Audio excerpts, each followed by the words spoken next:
I'm not going to say a single word about the Tennessee Titans record against the Indianapolis Colts because I was a punter, and there's no reason for me to talk about that. With that being said, we did not punt much against the Tennessee Titans, so you probably have no clue who I am to begin. Look, I'm unstoppable. Forget your defense, nothing but an obstacle. Run it back, switch it up, call it audible. Serving up them Hail Marys till the game over with the showstopper. So hot, you gotta blow on it.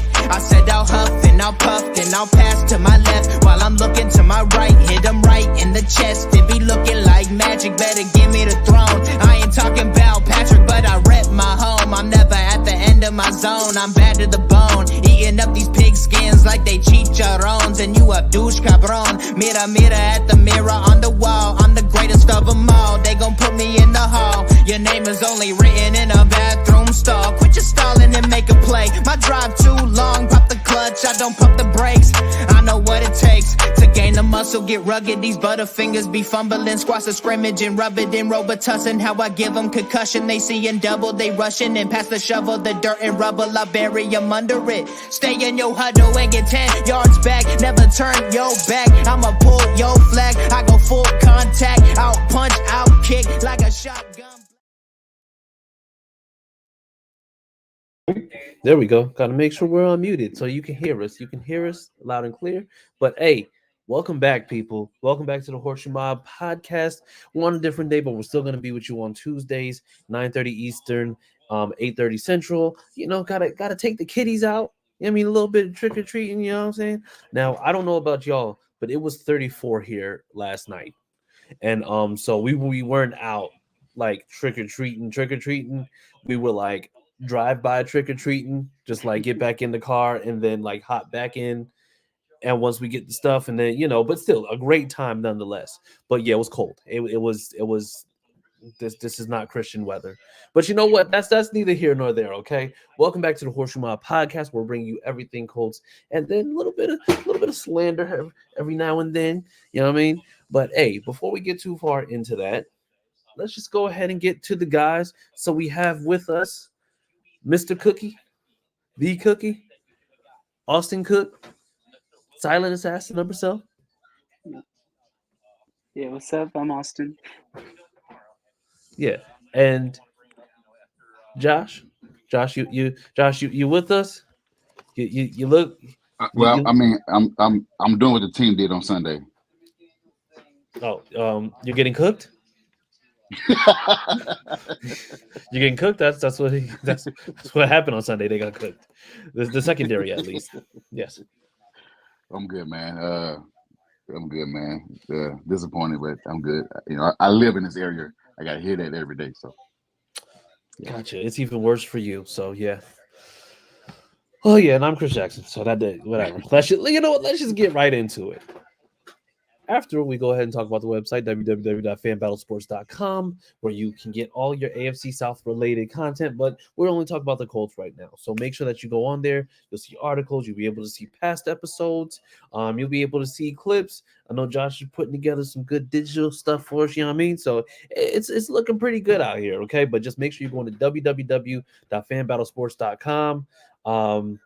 And you know what? We would be remiss if we didn't bring up an Indiana a controversial Indiana legend with Bob Knight passing. He was 83?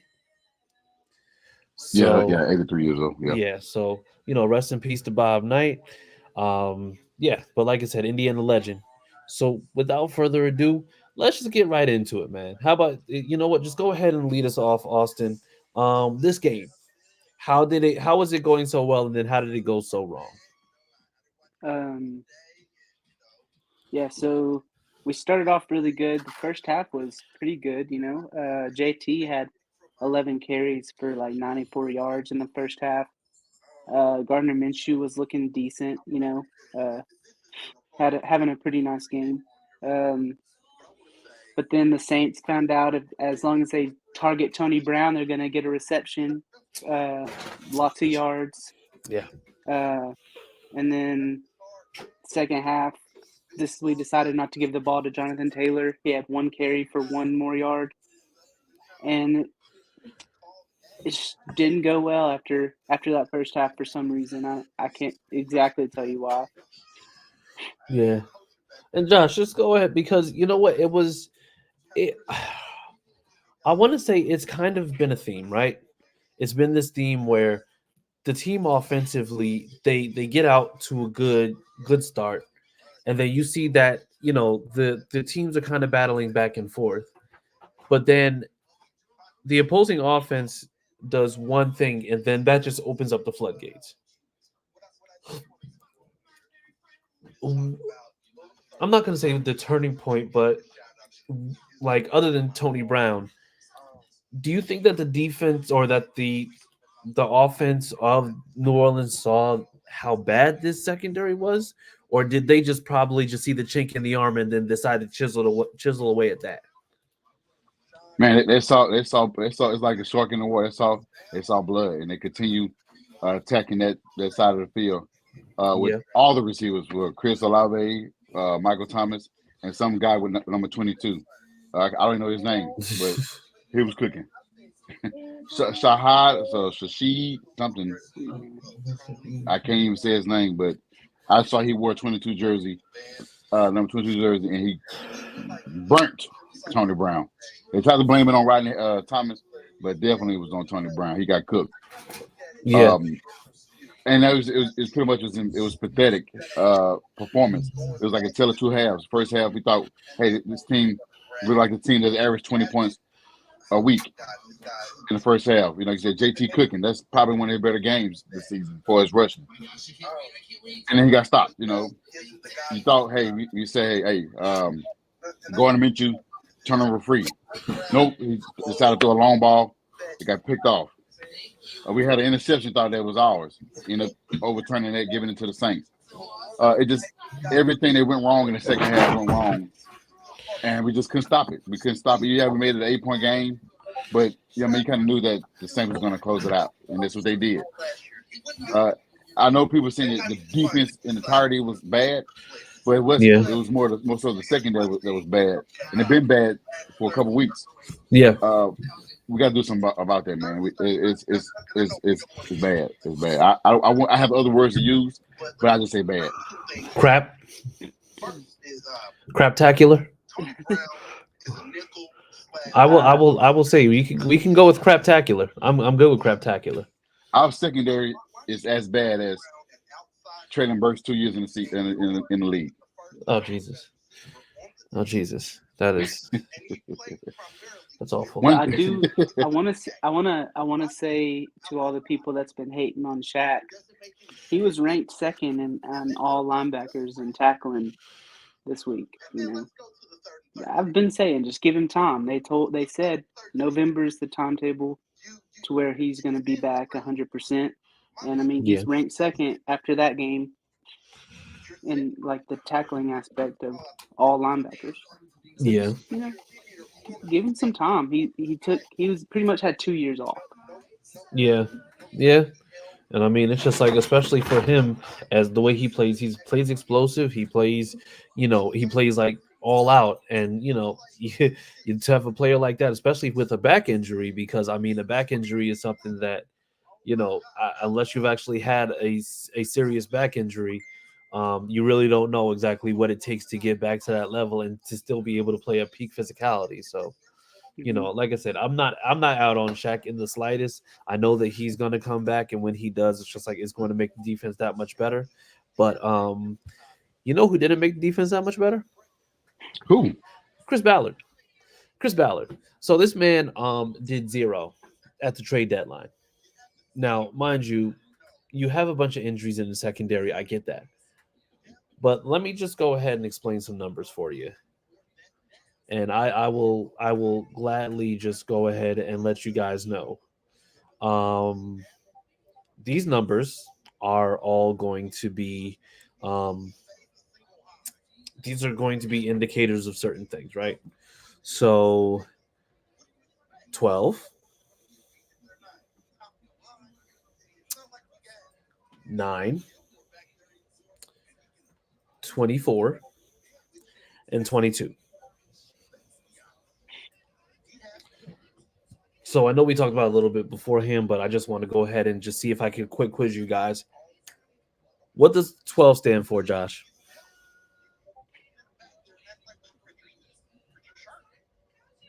I guess Andrew Luck. Why do you like this as a person? I don't know. Is that a draft pick? Austin, what does the 9 stand for? That's where we rank in rushing. Thank you. We're 12th in passing right now, Uh-huh. and we are 9th in rushing, which means that on those two levels right now, right? You're 12th in passing and you're 9th in rushing. Technically, based on those numbers alone, even with the turnovers, that's enough to potentially I'm going to say, be in the playoffs. Let's just say, because I mean, you're ranking in that top 14 where 14 teams in the playoffs, whatever, this, that, and the other, cool. And as a matter of fact, if we're going to actually be a little bit more precise, when it comes down to those numbers, in the AFC alone, we're actually the fourth best rushing team in the AFC. Fourth best in the AFC, with only the Dolphins, the Chiefs, and the Browns being better than us. And then that's when it comes, JT out the first. That's with JT out the first 4 weeks too. Yes, that's primarily with Zach Moss's numbers, and then we'd be 1, 2, 3, 4, 5, 6. We'd be the sixth best team when it comes to passing, if we go ahead into the playoffs.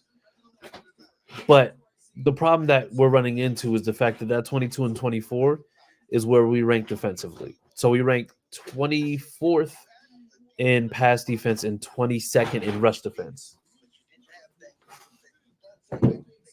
So at this point, we're basically like, it's astonishing that once again we are where we are when it comes to the defense, because of the fact that you see what those two players went for. Montez Sweat and Chase Young were traded away. Montez Sweat was traded for a second, and Chase Young was traded for a third. Chris Ballard preaches over and over again about defense and the trenches, and you don't make a call on either one of them. Now, mind you, they are in a contract year. So that's enough to say, hey, you might not want to take a chance on them. But you're 24th against the pass and you're 22nd against the run. At some point or another, something has to change where you're actually able to get out there and do something. But it doesn't. And then you have names like Patrick Surtain. You have names like Jalen Johnson from Chicago. Yeah. Even Dante Jackson at one point was floating around. And nothing. Now, this is on a secondary that has been atrocious. I think in every single game that we have played this season, that secondary has given up numerous amounts of points. And when I say numerous amounts of points, I mean like they're not just giving up game winners, they're giving up awful, over the top, like the last two games themselves, they've given up 27 points and 39 points. And other than a big run with Jerome Ford, they haven't really given up much. Like, yeah, they'll get lost on a gadget play here and there, but the run defense hasn't been that good, but the pass defense has been awful. Well, we know why. We know why the Russian defense. I mean, the run defense. Wow, that's the issue right now. We're missing, Grover Stewart, Big Grove. That's a big loss. Oh yeah, absolutely. And I mean, it doesn't look to be an appeal, so it looks like he's really going to be out for this full 6 weeks. Yeah, but which has already been 2. So yeah, technically it has already been 2, but that I'm going to say this is probably the worst in terms of like the shape that the secondary is in with how much they're giving up. Because I mean, for as sneaky good as this offense has been, the defense is playing awful. And I mean, we know this falls on Ballard. We understand that. But how much has this kind of downgraded where we are when it comes to how we feel about Ballard and where we believe he is in terms of being a GM, and if we even what still want him around? Well, let me take a jab at it. Like you said, we knew going into the season. He drafted all those cornerbacks from Darius Rush, who's no longer on the team, Jalen Jones, um, and Judas Brents. Judas Brents got hurt. We had Dallas Flowers get hurt. I think week 1, 2. What week was that? Two, yeah. Dallas I Flowers think it was two. week Or 2, maybe, I don't know. Maybe I'm wrong. and week 1 he had Daryl Baker in, which he got cooked. Decided to bring it back in against the Browns and cost us a game. And then you bring in Tony Brown because Daryl Baker's not good, and then he cost us a game. Mm. You knowing that you're much thinner at cornerback, and yet you still don't address it, whether it be guys that's out the street. Like we said, there's Casey Hayward. I'll take his old ass over Daryl Baker and Tony. Yeah, We mentioned what's the other guy you said from Miami, Byron Jones. yeah, He can play. I mean, I know he's injury prone, but I don't know if he's healthy though, and he's threatening to retire. You have guys out there that you could take fillers on, and you say, you know what, let's just work with having a thin secondary. That means if somebody get hurt come Sunday, we got to get somebody out the practice squad that probably ain't done nothing all week to go out there and play and cover whoever, come yeah, Sunday, and that's bad. We seen that last year against the Ravens where we had some bum come in and gave the game away. I forgot his name. I can't remember his name. Oh, 47. but Bo Bo Nichols, or I don't know what his Man, name is. I was yeah. It was some name. It was, I remember, because I was just like, why is he on the field? Yeah. Was it this year or year before that? No, it was the year before last, because I remember that was in the Ravens game. Yes, and it was we had 19-point lead in our secondary, just went to bed. So, and that's why I'm upset, because the past couple of years it's been either offensive line or secondary, offensive line, secondary, offensive line, secondary, and he addressed the offensive line this year. It did some secondary, but that's it. No veterans. You trade away Stephon Gilmore, for a fifth. The fifth that you got back, no longer on the team, which is dumb. You're relying on Keenan Moore to cover pretty much the whole field, because he's only your veteran DB. Tony is a veteran DB, but he sucks. And like I said, at the deadline yesterday at 4 p.m., you didn't call for anybody. You didn't call for Surtain. I don't care if it warrants a second or 2 seconds. Same thing with Jalen Johnson, young corner, I think 25 years old. He can play, and all he wanted was a new contract. You can't give him a new contract. You can sign him and say, hey, as a season, we got this cap, we can sign you to a contract or franchise tag. There's many ways. And he just ignored. Hey, we got a safety of the Titans practice squad. That's our move. That was our biggest move. And another lineman that we got. That shout out to Shad for calling it. But one thing I do want to say, and Austin, this is like directly for you, right? So they say normally we don't do anything at like we don't do anything when it comes to like the trade deadline or anything like that. But like, what do you make of the fact that you see how well this team is doing on offense, and you see that even with Gardner Minshew making some of the mistakes that he made, this offense is still putting up points? Like, why do you think that there's just so much of an ignorance when it comes to saying, you know what, we just need one guy to come in and just do what he needs to do, and then that's it? Because even if you don't want to re-sign somebody to a new contract, you can go ahead and get somebody in for this year and then just say, you know what, we'll see how this goes, and basically just have this be a dress rehearsal. Because like I said, bringing somebody in like Jalen Johnson could potentially end up being somebody that you have as a number one moving forward. And I mean, you have a nice rangy corner. I think he's about 6 foot. He plays well. It's just like he actually can cover. Like, why not take the chance? I asked the same question I wanted to trade for secondary. I didn't care about anything else but trying to get another DB in the locker room. Yeah.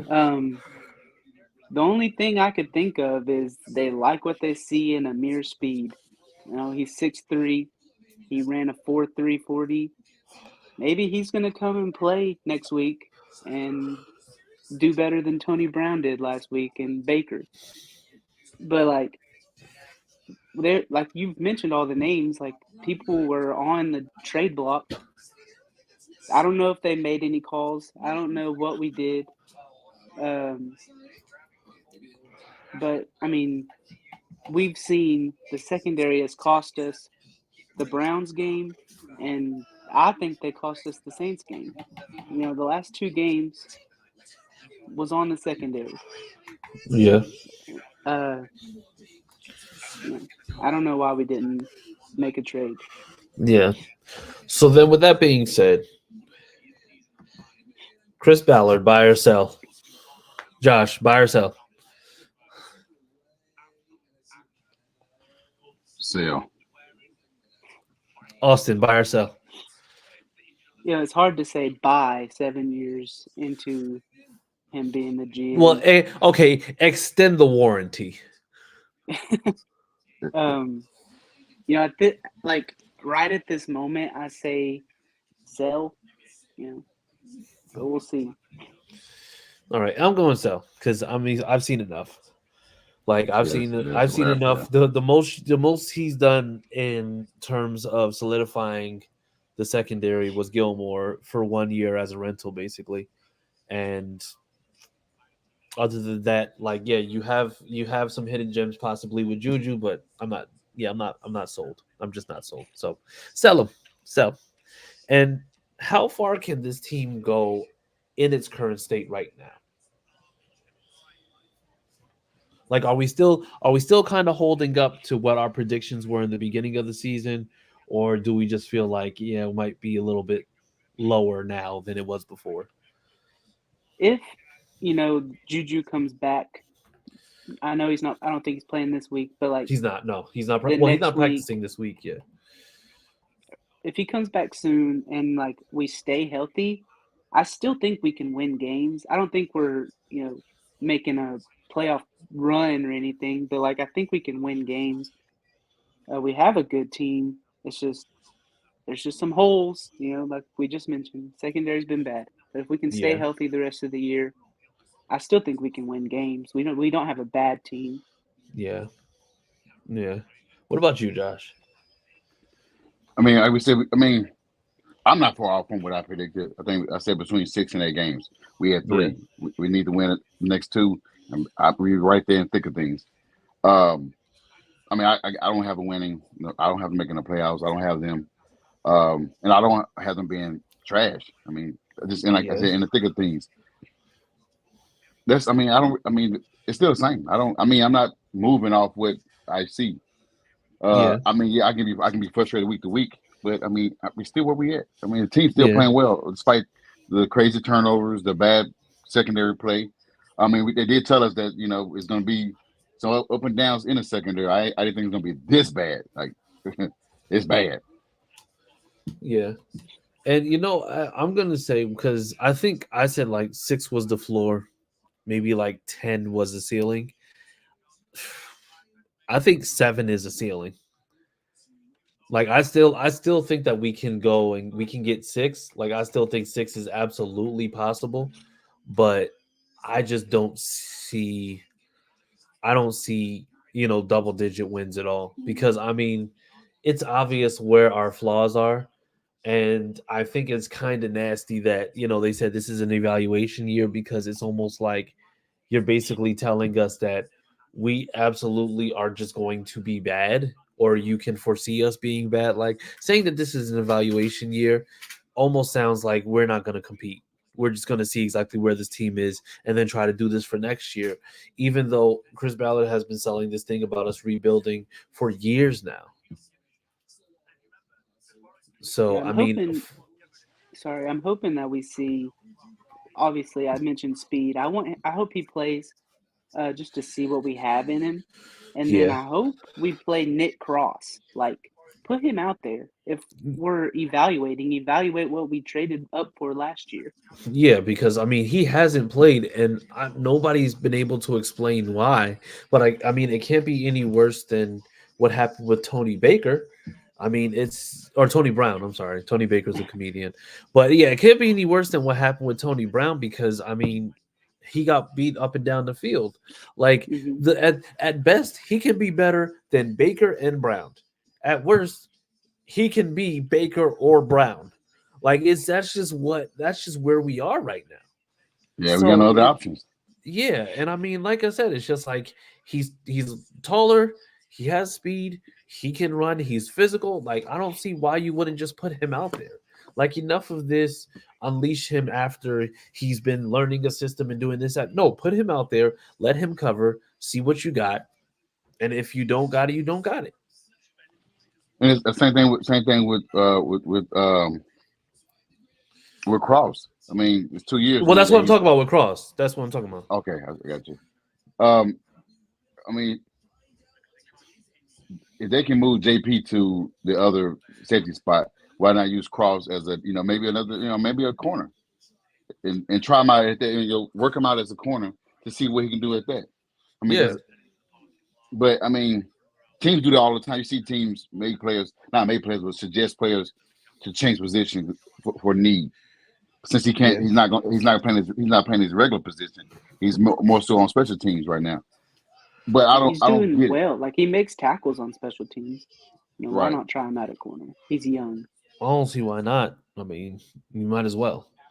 But maybe that's Gus Bradley. I mean, and not more so on Chris Ballard. I mean, definitely got to talk about Gus Bradley too, because he's the one that's allowing the stink to be on the field. That's definitely a conversation to be had. Like, yeah, is Gus Bradley the guy? Like, no, he's not. Well, if I'm being honest, no, absolutely not.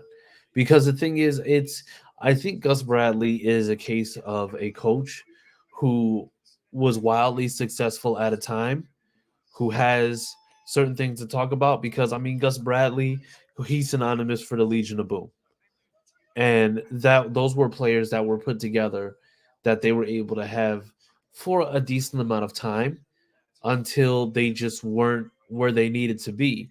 And to me personally, I feel like anybody who picks them up at this point, because mind you, Legion of Boom, if we're being completely honest, they peaked 9 years ago.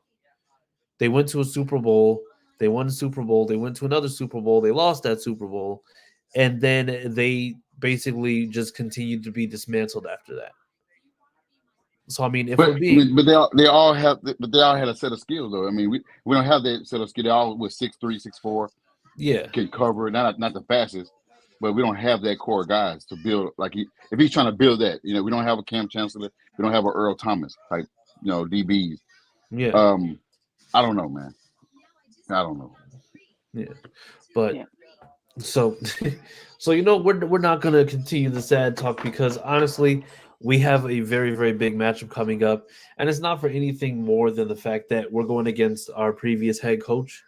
So this is a game that I think, for me personally, has implications because this is one of those. It's like a revenge game, right? It's kind of like how Nick Sirianni came out and was puffing his sassy chest and said, "Hey, this is for Frank Reich when we played them last year when they won by what, a point or two?" Yeah, they won by one. Yeah, like. This is for Frank Reich. Just be like, you scored 16. Like this, like don't do that. We won 4 games and you went to the Super Bowl. Yeah, we were awful. Yeah, we were awful, and we took you to the limit. But whatever. So, Colts versus Panthers predictions. What you got, Josh? I want to say fuck Nick Sirianni for that. And I also want to say, I didn't touch on this, but I also say, screw you, Josh McDaniels. I'm glad you got fired. This is very true. So I don't want to let that go by. And Frank Reich, you got to come in, man. We got to win this game and use him in front of us. You're our old head coach. You still potato head, and we come to Carolina and to beat you in the midget. I don't know the score, but we're gonna win. Yeah. All right. Austin, what about you? I mean, yeah, we need to win this game. We need to get pressure on Bryce Young because he's young. He's gonna make mistakes, and if we get pressure on him, maybe our secondary won't look as bad. I'm gonna say 31-14. All right. I think this is a kind of a good get back matchup for us because I don't think anything about the Panthers scares me. I mean, I know that statistically they haven't been good since they only won one game on the season. However, Shout out to Frank the Reich Texans. does kind of know this team, so I think that kind of does bode well for him in a way. But I mean, as a whole, I'm not like I don't think that they should be taken lightly, but the Panthers just don't strike fear in me in any way, shape, or form. I'm gonna say We're not the offensively and Texans. We're not the defensively. Texans. We're not going to take them lightly. Yeah, no, we're definitely not gonna take them lightly, but I just don't. But I'm just not seeing it. Um, so yeah, I mean they have actually had a pretty decent pass secondary, but I mean, in terms of rush defense, they are bottom five. Run the damn ball. Big game for JT. Listen, this is the first 100-yard game of the year. Hey, Yeah, has to be. I say for both of them. Not first, but both should run for over 100. Okay. Oh, I'm gonna predict Shaq. Shaq forces his first turnover Ooh. this year. I like that. I like that. I like that. All right. I'm predicting Colts continue their scoring over 20 points trend, 28-17. All right. And so with that being said, we are actually going to get out of here. Guys, where can the people catch you on social media? You can find me on X at Cookie Austin 2. Jesus. Josh. You can find me on Twitter, however my slang, from the side, it's time. You can find me at official Josh Singer. Further and further, we get further and further away from God. And you can find me on Twix, at CJ Colts fan. Make sure you're following the page at HorseShoe_Mob. Make sure if you're not following us on YouTube, you follow us on YouTube. Other than that, guys, it's been a good one. We will see you next week on Tuesday, 9:30 p.m. Eastern, 8:30 Central. And you know what? As